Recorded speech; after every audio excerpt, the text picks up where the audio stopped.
जय श्रीमन नारायण। एक नौजवान अपने घर के छत पर पतंग उड़ा रहा था। अचानक हवा तेज हुई और पतंग की डोर टूट गई। पतंग उड़ते हुए एक महात्मा जी के कुटिया में जा गिरी। नवयुवक कुटिया में पहुंचा और बोला, महात्मा जी क्या कुटिया में पतंग आई है? महात्मा ने कहा, हाँ बेटे, पतंग तो आई है, कुटिया में रखी है, जाकर ले लो। नवयुवक जाता है और जैसे ही पतंग लेकर आता है, महात्मा जी कह पड़ते हैं, बेटे तुम पतंग भी उड़ाते हो? नवयुवक बोला, हाँ गुरुजी, जब उड़ा लेता हूँ जब कोई ताश खेलने के लिए नहीं मिलता। महात्मा बोले, तुम ताश भी खेलते हो? नवयुवक बोला, हाँ महाराज जी, जब खेल लेता हूँ जब कोई शराब आदि पीने के लिए नहीं मिलता। सन्यासी कहते हैं, तू शराब भी पीता है? महाराज, जब कोई जुआ खेलने के लिए नहीं मिलता तब शराब भी पी लेता हूँ। नवयुवक ने अपने अनेकों दुर्गुण गिनाए।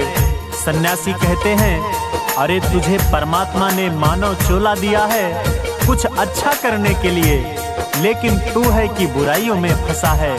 तू मेरे पास बैठ। उस नवयुवक पे सन्यासी के बातों का असर हुआ और नौजवान सन्यासी के पास बैठ गया और धीरे धीरे कुछ ही दिनों में योग साधना सीख गया।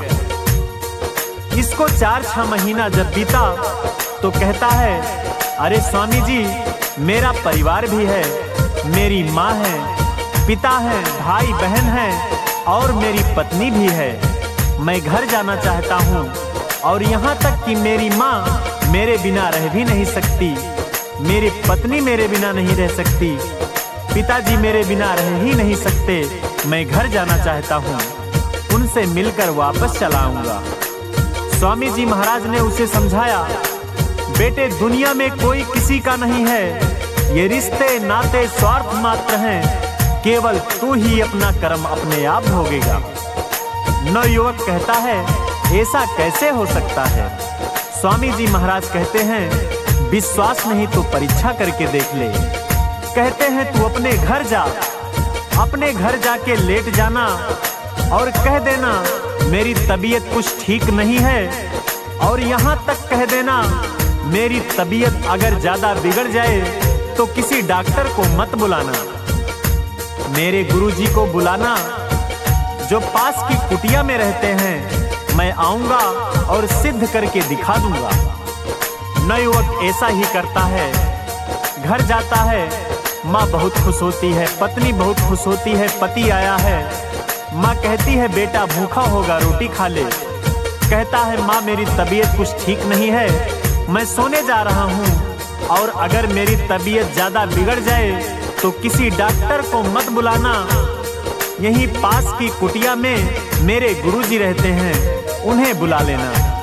नवयुवक जाके लेटता है, उसे प्राणायाम आता ही था, श्वास खींच लेता है। थोड़ी देर बाद पत्नी जाती है पति को बुलाने के लिए। देखती है कि पति सोया है तो हाथ पकड़कर उठाती है और जगाने लगती है। पत्नी जैसे ही हाथ छोड़ती है, हाथ झूल जाता है। पत्नी गर्दन इधर उधर करके बुलाती है, गर्दन भी झूल जाती है।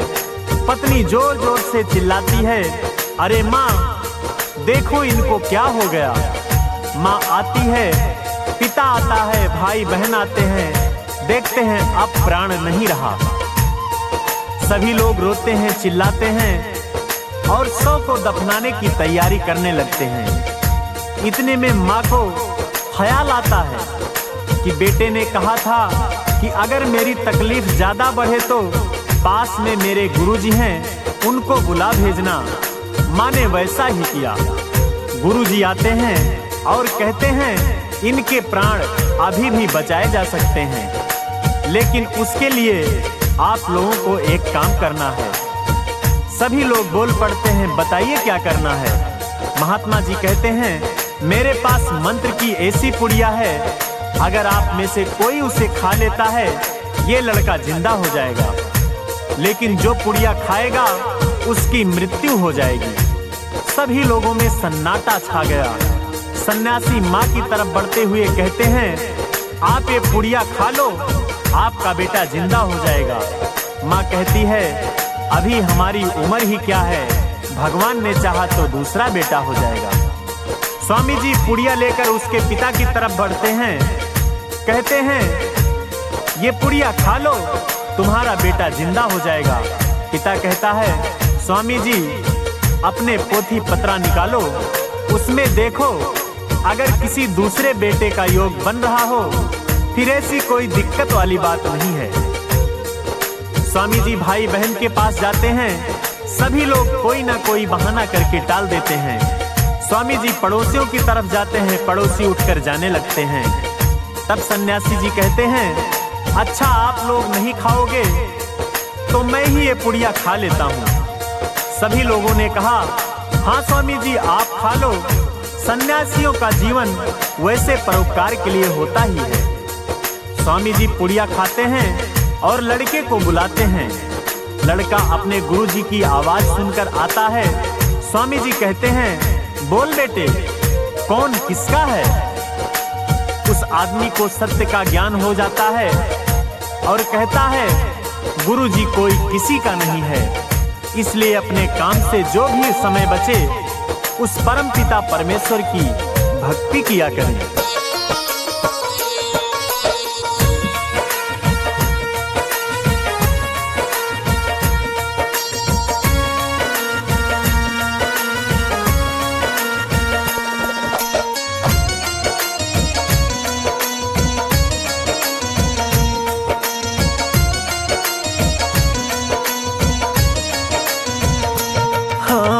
छोड़कर संसार जब तू जाएगा, कोई न साथी तेरा साथ निभाएगा। छोड़कर संसार जब तू जाएगा, कोई न साथी तेरा साथ निभाएगा। जो कमाया सब धरा रह जाएगा, जो कमाया सब धरा रह जाएगा। संग उसको तू ले जा नहीं पाएगा। हाँ, छोड़कर संसार जब तू जाएगा, कोई न साथी तेरा साथ निभाएगा।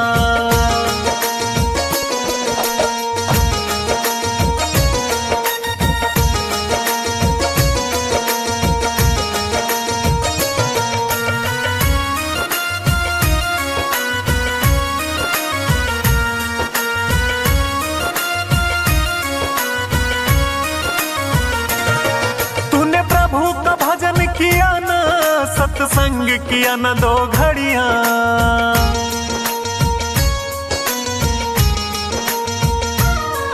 तूने प्रभु का भजन किया न सत्संग किया न दो घड़ियां।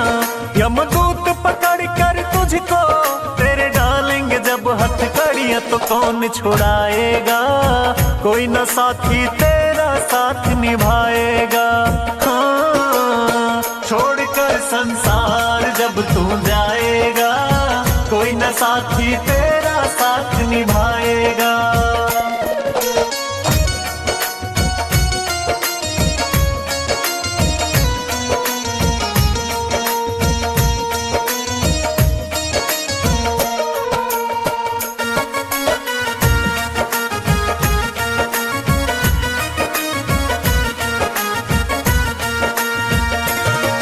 क्यों करता है तेरा मेरा ये दुनिया रैन बसेरा।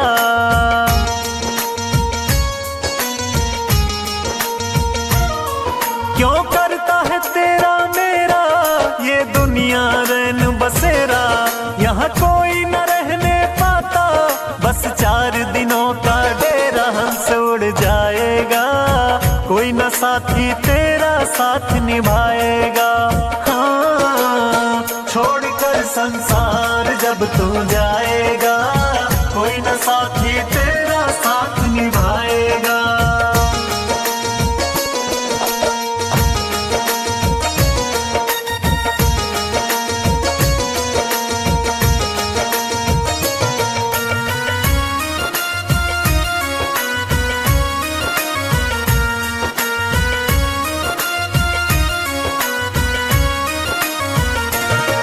इस पेट भरन की खातिर जो पाप कमाता निस दिन,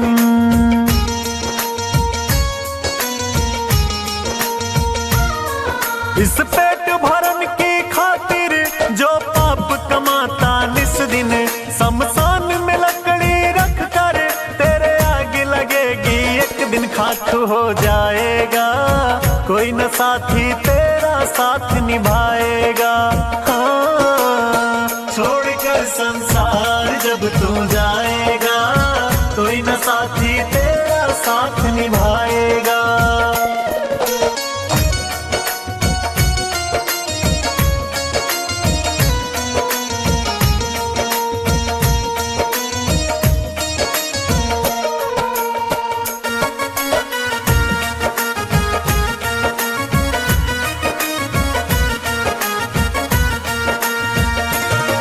यह सत्संग की गंगा है, कोई इसमें लगा ले गोता,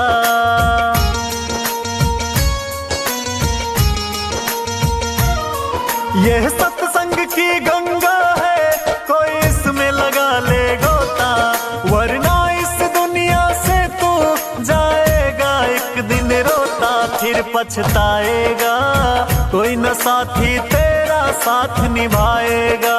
हाँ, छोड़कर संसार जब तू जाएगा, कोई न साथी तेरा साथ निभाएगा।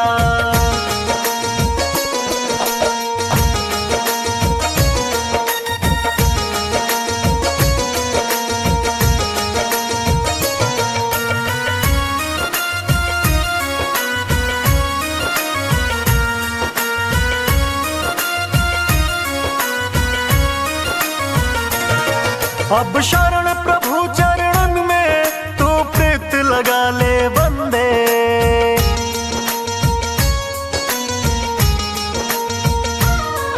अब शरण प्रभु चरणन में तू प्रीत लगा ले बंदे, कट जाएंगे सब तेरे ये जन्म मरण के फंदे, मोक्ष मिल जाएगा, कोई न साथी तेरा साथ निभाएगा।